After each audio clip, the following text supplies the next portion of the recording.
Coming up today on This Is True Really News. I have a rare bird. Patient needed 911. Really? Mm-hmm. Well, I've got one more. See it? Patient needed.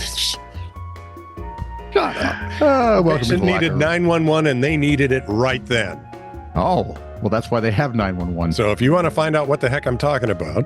If you want to find out what the heck you're talking about. That's right. Like, subscribe, and follow This Is True Really News. And if you want to send us something, comment on us anywhere you want to comment on us, but put it someplace where we can read it. The bathroom stall is not going to help us at all. So send, right where. No, but if you do that, please put the take a picture and send it to TITR@netradio.network. Donkey chains. This is True Really News with Scott Combs and Tony Vercanis. All the news you're about to hear is true, Really? as far as you know. Hey, Boyd. Hey, Boyd. A bird rarely seen in the northern hemisphere dropped into Pebble Beach, California, according to SBW TV. It happened last July. You're in California. Wait for it. The Nazca Booby, which at this time of year is usually living and breeding in the Galapagos. It's very popular. Especially around beaches. Was delivered to... I've seen boobies on beaches in Mexico, Yeah. Is usually living and breeding in the Galapagos Islands in July. It was delivered to the SPCA of Monterey County. Officials there said, "What Hooters?" And Hooters said, "Hey, we're a family restaurant with a beach theme." Exactly. Officials there said it was emaciated, cold, and injured. Oh, the poor thing. Maybe it escaped from Hooters. Beth Brookhauser said the bird had to be kept in an incubator and fed through a tube while it recovered. It had wounds on its back. Why didn't they just back to life? It had to. Oh, so you're going straight to hell. I am. Yeah. I'm going to bleep that. There is no get out of jail sign. No, you're done. What he said was, it had wounds. It rhymes with truck. Back to life. It had wounds on its. It had wounds. Oh, we can't take him anywhere. Which I guess has its pluses. The bird had wounds on its back that appeared to be from fishing hooks. Ooh, that's not nice at all. I got to tell you, apparently people in California hunt differently. Well, they have to. They have, SBC is going to introduce that rascal back to the wild, which the bird goes, "Why?" Yeah. No. Please, can't I just stay with you guys? I'm good here. I don't have to pay taxes. You feed me. I'm good. 3 Democrats now want to give birds voting rights. Of course California. They do. Sure. Okay. So this better now? No, I'm Sucky McSuck. Here we go. This will set him off for the rest of the week. So this lady's a charge nurse in an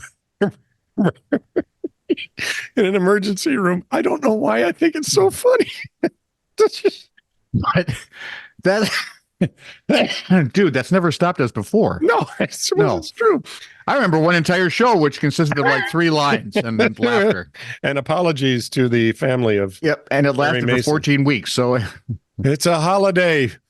We're very busy. The secretary comes up to the charge nurse and says, "There's a phone call from somebody who just got discharged. Callers yelling about 911 and saying they have a major emergency. Drop what I'm doing and take the call. You need to call 911. Call them right now," says the patient. I said, "Well, what's going on? What's the emergency?" "I just spent all day in your ER. I had such a bad headache and they gave me medicine in an IV. "Okay, what's happening now?" "Medicine made me so drowsy, they told me not to drive home, so I called a taxi. They dropped me off at my house." Okay. Fine, but why are you talking about 911? If you need an ambulance, not an ambulance. You need to call 911. Call the police. They were here, then they took my money. You need to tell them to give it back." "What? You're telling me the police stole your money?" "The taxi driver called them. I told him I wasn't paying. I came from the hospital, so it should be free. He called the police and they came to my house and they said I had to pay the fare." Who told you the cab ride was free? Call the police. Call the cab company. Tell them the ride is free. Give my money back. Miss, I'm not in charge of the cab company. I'm certainly not in charge of the police, and I don't even have your money. If you don't give my money back right now, I'm coming back there and people are going to get hurt. Oh. That's a threat, The man. magic words. I'll call the police for you right now. What's your address? Patient gave me her name and address. Well, she's under the influence, so. I hung up, called 911, and reported she'd made threats against the hospital. About an hour later, the patient wound up back in my ER. Again. This time in handcuffs. There's a Ronnie Millsap song in that. Apparently, when the police got to her house, she took a swing at a cop. They brought her to us to get the taser darts removed. Let me count the ways that's stupid. 1, 2, 25,000. Right. It's fantastic. Oh, please, God, let there be body cam video. Hong Kong's health minister, Professor Lo Chang-mao, is urging public shaming as a remedy to unlawful tobacco use. What? In Hong Kong? Well, yeah, it's not exactly Hong Kong anymore, is it? Yeah.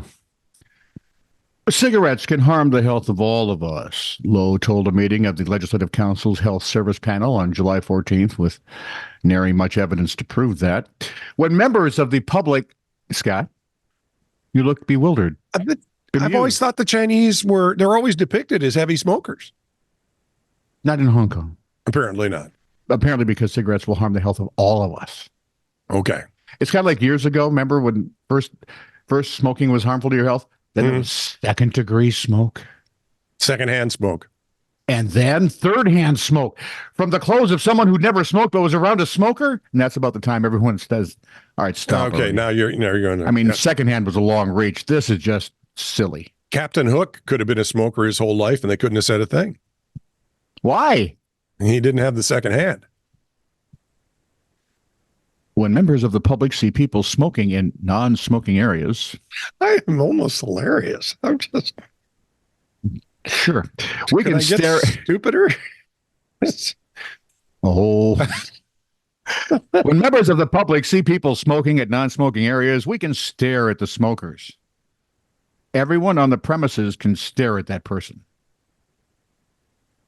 Public shaming. Yeah, and that's when I'd say, I don't have enough for all of you. Shut up. Right? I might have to have two at the same time. Exactly. He believes this behavior would help create a non-smoking culture in the city. Yes.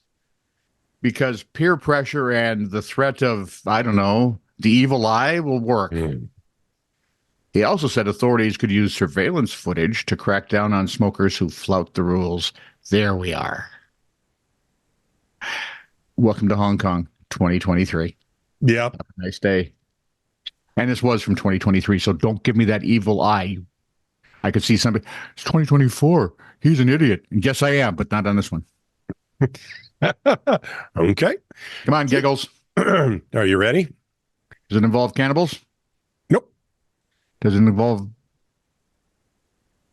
drinking through a straw? No. There we go. You idiot. Two teenage girls spent an afternoon wandering around Stockholm. Okay. CCTV footage shows the girls, aged 14 and 15, walking around the Swedish capital with a turquoise-colored shopping bag containing 6 live hand grenades. Now it's interesting. They are also seen riding on public transport, standing on a busy train platform, and drinking coffee, which is suspicious as heck, often surrounded by lots of people, including children. The only suspicious part is the bag with the hand grenades. Oh, that's true. Yeah. Live hand grenades, I might add. Well, dead ones are so useless. I mean, to onlookers, they would have seemed like two friends out shopping with nothing sinister to hide. Instead, they were high school terrorists? The 14-year-old took the bag home with her, and... Wait a minute, hang on, 14. The younger of the two. Riley's going to be 16, and she's going to be a junior. Yeah, okay, she can be a high schooler. Okay, go ahead. Okay, there we are. Took the bag home with her, and the following day, her mother found it in her daughter's bedside table drawer and called police. Thank you, Mom. The 15-year-old was sentenced to 8 months in juvenile detention for a serious violation of the Flammable and Explosive Goods Act. Is there something there about not blowing things up with hand grenades? Well, yeah, it's the flammable and explosive part. Good. Do they have the non-inflammable And Explosive Goods Act? or the inflammable? I just want the explosive part. It flams or it doesn't. That's all there is to it. Things will flam on their own if you explode them. The 14-year-old is too young to be convicted. Really? Apparently. It's Sweden. Hang on, let me look. I'm surprised the 15-year-old was. Yeah. I thought you would get a stern talking to. It's suspected the girls were handling the weapons on behalf of a criminal group. Yes.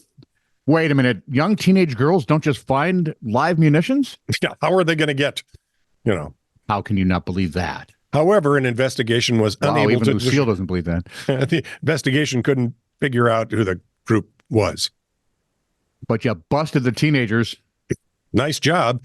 I'm thinking it was Swedes for live hand grenades to carry around cities was the group. Really? I Yeah. thought it was Hannibal the Cannibal was right. Let's kill them with grenades. It's a small fringe group. You have to make a stew. Yeah, there's some weird booby bird that's there. This is true, really news. Send email to TITR@netradio.network.